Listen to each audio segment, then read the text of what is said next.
कल हमने सुना कि कैसे विधवा माँ के मृत पुत्र को जीवित कर दिया और वहां से चले गए, उस स्थान को छोड़ दिया। पहले भी स्वामी जी ने रामेश्वरम मेले में यही किया था। स्वामी जी ने मानसरोवर में कई वर्षों तक निवास किया। इसके पश्चात कुछ समय तक रेणुका तीर्थ और बराह तीर्थ में रहे। एक दिन नर्मदा देवी ने तेलंगधर का आवाहन किया। आवाहन का अर्थ होता है जबरदस्ती बुलाना, ये आवाहन है। निमंत्रण अलग होता है।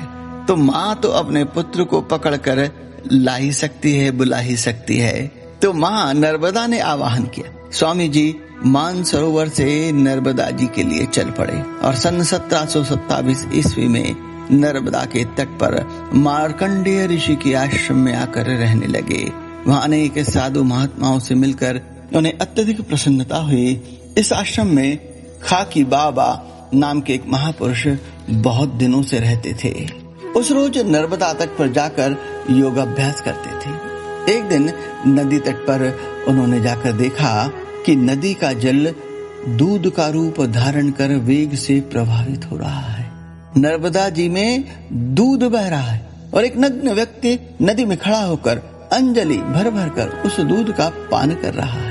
यह अभूतपूर्व दृश्य देखकर खाकी बाबा एकदम हतबुद्धि हो गए और सोचने लगे कि नर्मदा का गहरा जल उस व्यक्ति के घुटनों तक ही क्यों पहुंच रहा है। गहरा जल था लेकिन केवल घुटने तक आ रहा था और वो जल नहीं था, दूध था जिसे अंजलि में भर भर कर पुत्र पी रहा था, जिसका आवाहन मां नर्मदा ने स्वयं किया था। अगले दिन भोर में स्नान के लिए नर्मदा पहुंचकर घुटने पर जल में खड़े होकर उन्होंने काफी देर तक जल को दूध में परिवर्तित करने का प्रयास किया और अंत में असफल होकर वापस आश्रम लौट आए। खाकी बाबा ने किया ये।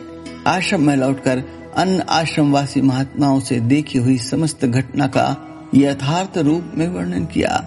यह असाधारण घटना सुनकर आश्रमवासी स्वामी जी से अत्यंत प्रभावित हुए और उनको पहले से भी अधिक श्रद्धा और प्रेम करने लगे। इस प्रचार की वजह से उन्हें उस स्थान का भी त्याग करना पड़ा। कहने की आवश्यकता नहीं कि वे नग्न देही महापुरुष कोई अन्य नहीं, स्वयं जीवन मुक्त योगी भगवान तैलंग स्वामी जी थे। जय मां। हम कल सुनते हैं आगे क्या हुआ। जय मां।